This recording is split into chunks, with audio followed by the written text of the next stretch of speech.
I still remember the ticking of the old wall clock in our living room. Sharp, deliberate, like the heartbeat of the house itself. It was the late 1980s, though time inside our home always felt older, heavier. The walls smelled faintly of varnished wood and dust. My father kept the radio tuned to the news channel, always low, always humming in the background, like a warning that never quite spoke aloud. I was 10 when I learned that silence could be a weapon. My father believed in order, in structure, in the kind of discipline that could shape a boy into a man. He used to say, "A child's heart is soft. You must harden it before the world does." I didn't understand it then. I only knew that whenever his footsteps echoed down the hallway, I straightened my back, wiped the fear from my face, and waited. Dinner was always quiet. My mother served, my father observed, and I counted the seconds before someone broke a rule. No elbows on the table, no speaking unless spoken to, no chewing sounds, no spilled milk, no excuses. Once, when I dropped my spoon, he made me finish the entire meal standing up, hands behind my back like a soldier in disgrace. I can still feel the tremor in my knees. Outside, I used to watch other kids playing on the cracked pavement. Their laughter felt like music I wasn't allowed to listen to. My father called them undisciplined. He said their parents were weak. "You'll thank me one day," he told me, his voice as calm as the blade of a knife. "Obedience is love, son. You'll see." But obedience, I learned, can rot inside you. It can make you forget where fear ends and respect begins. There was one evening I can't forget. Late autumn, around 7. The sun had dipped behind the houses, leaving that dull orange hue that made the world look half asleep. My father had returned from work, his face shadowed, his tie loosened but still tight enough to strangle a thought. I'd left my school book on the couch, a small mistake, almost invisible, but he saw it. He always saw everything. He didn't shout. He never did. His voice was steady, deliberate, the kind that made the air shrink. "What's this doing here?" he asked. I stumbled over my words, trying to explain, but explanations weren't allowed. Excuses were lies. Lies were sin.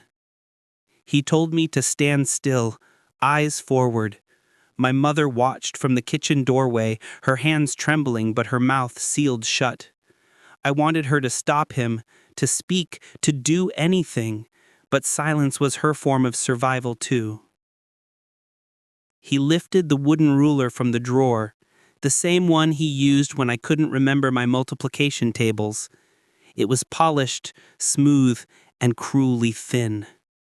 The sound it made when it struck the air was worse than the sting itself, a crack that seemed to echo inside my skull.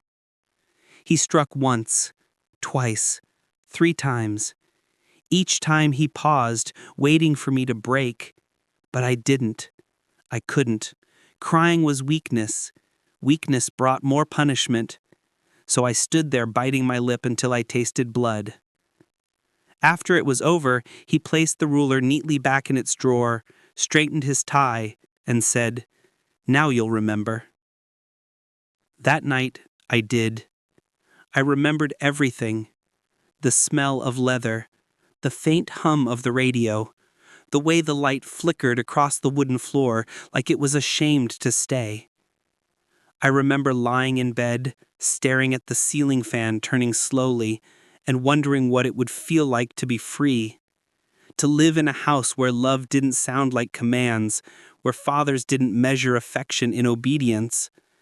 But even then, I couldn't hate him. Not really. He believed he was doing the right thing. That's the tragedy of it all. Control disguised as care, cruelty dressed as love. And maybe, in his own way, he was right. because I did become obedient. I became quiet, efficient, and invisible, the perfect son. I learned how to hide emotions behind a calm face, how to anticipate every order before it was given, how to live like a ghost inside my own skin.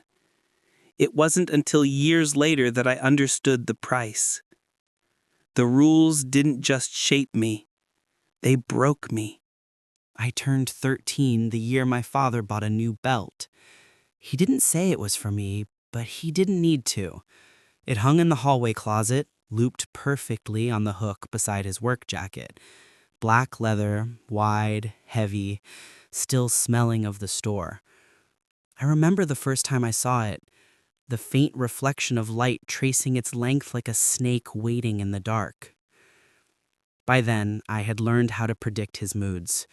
The way he loosened his collar meant I had done something wrong. The way he tapped his fingers on the table meant he was about to find something wrong.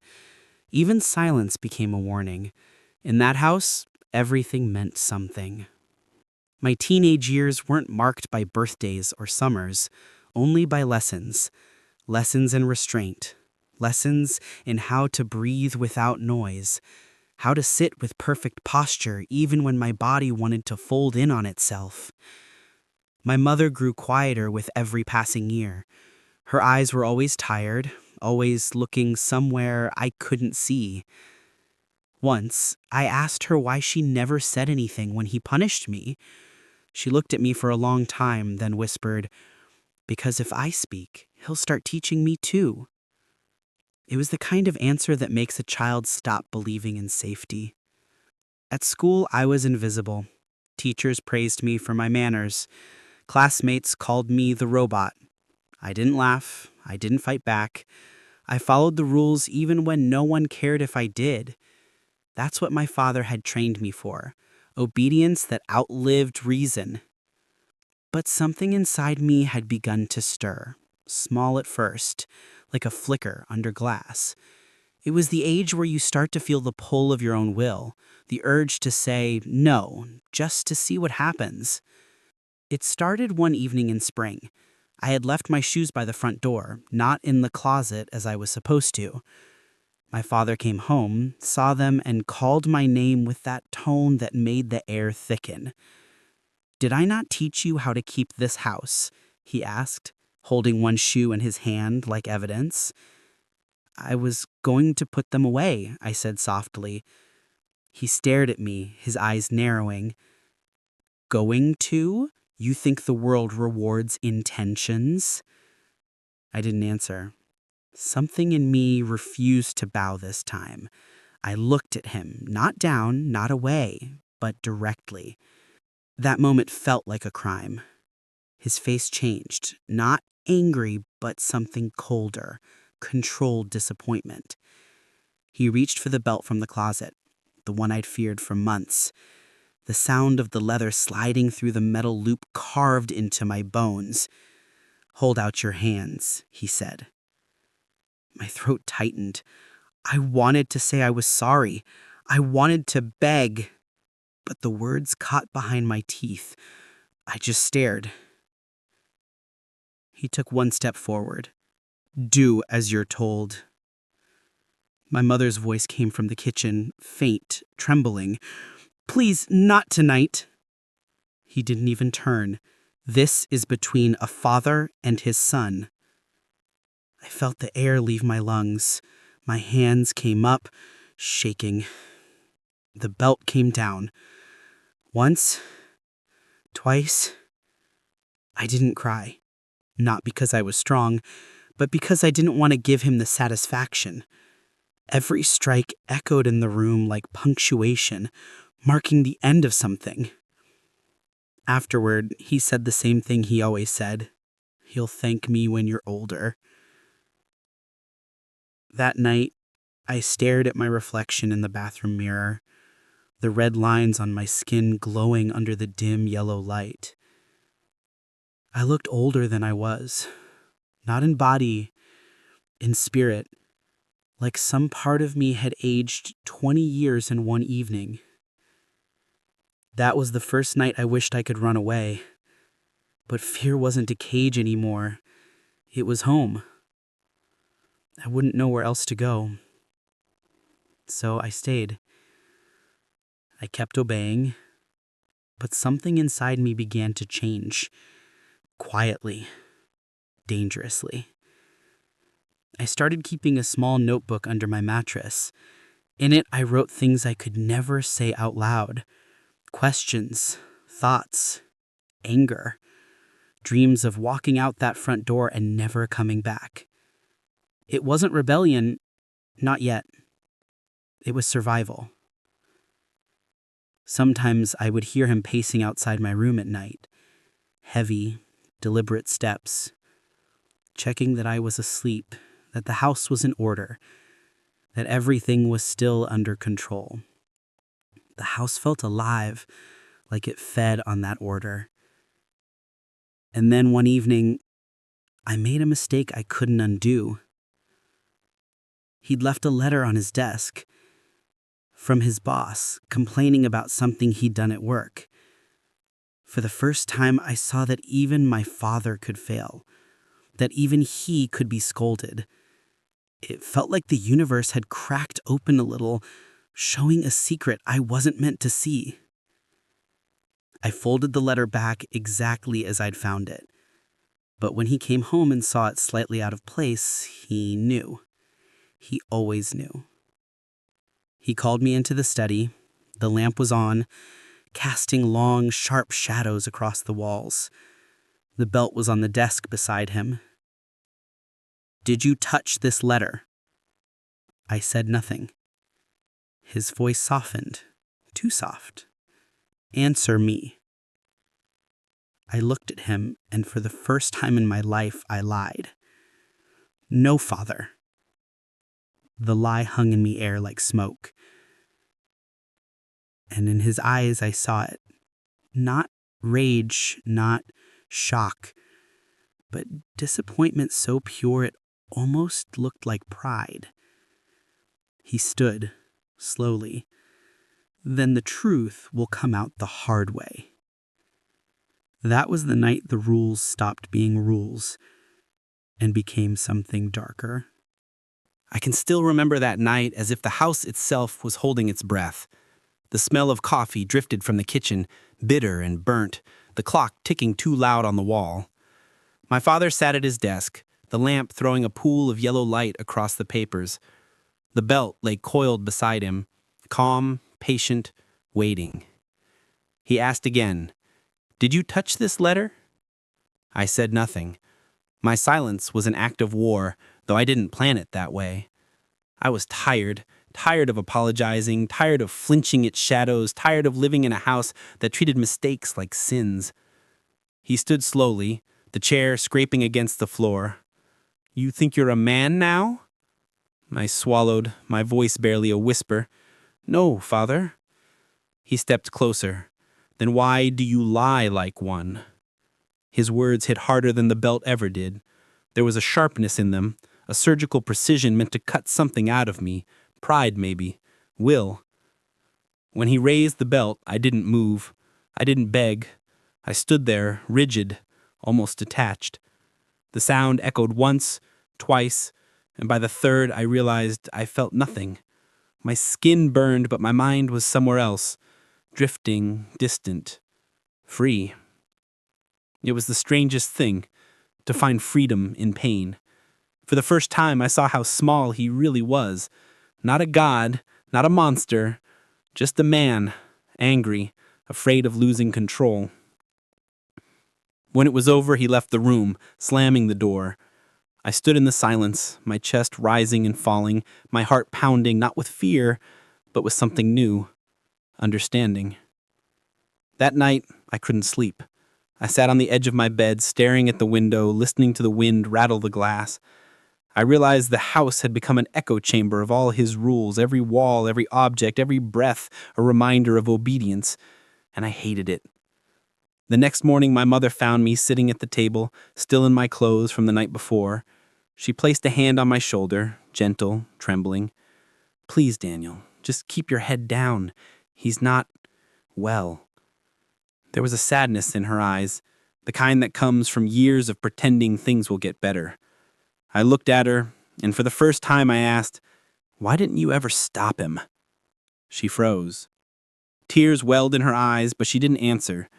Instead, she squeezed my hand, a silent apology, or maybe a warning. Later that day, I walked to school, but I didn't go inside.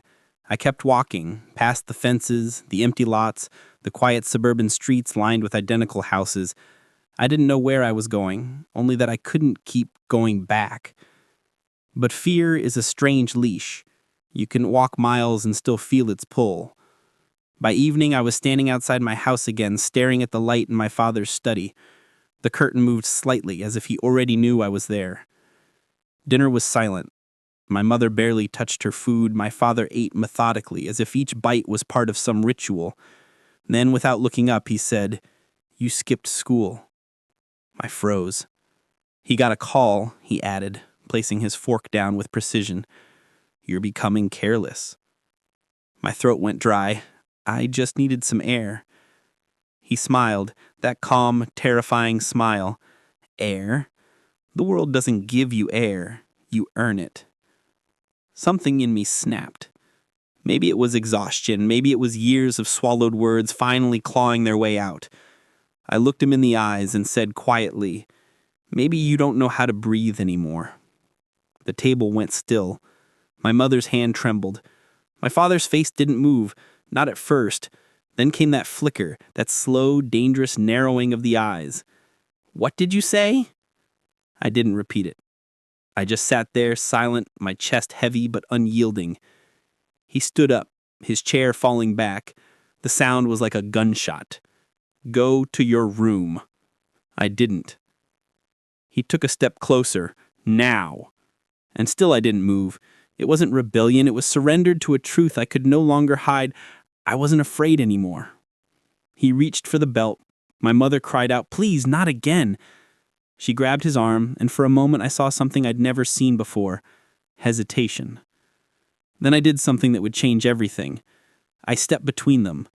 "Stop," I said. My voice cracked, but it was enough. For a moment the house went silent, utterly still, as if time had stopped. His eyes met mine, and in them I saw it. Confusion. Fear. A man realizing that his control was slipping. The belt hung between us, motionless. He didn't hit me that night. He just looked at me, breathing hard, then dropped the belt onto the table and walked away. That sound, the leather hitting the wood, was the loudest noise I had ever heard in that house. Later in bed, I waited for the guilt to come, for the fear, but neither did. Only a quiet sadness, not for what had happened, but for what had been lost. Because the truth was, I didn't hate my father. I pitied him. He'd built his life around rules, around control, around fear, and in doing so, he'd destroyed the only thing that could have saved him: love. That night, I opened the window and let the cold air in. For the first time, I felt like I could breathe. I didn't leave right away. I stayed for years, long enough to see the weight of his silence grow heavier, long enough to see him age faster than time allowed. But something had changed forever. The obedience that once defined me had broken, quietly, completely. And sometimes, even now, decades later, I still wake up hearing the sound of that belt hitting the table, not as a threat, but as the moment I finally became free. Years passed, but the house never really left me. Even after I moved away to a small apartment above a bakery on the corner of Pine Street, the air still smelled faintly of polished wood and old anger. The nights were quiet, but not peaceful. Silence had become too familiar, too sharp, like the edge of something that never dulled. I was 27 when my father died. The call came on a Sunday afternoon when the city outside my window was half asleep. My mother's voice was distant, almost formal. "It was his heart," she said. "He went quickly." For a long time, I didn't move.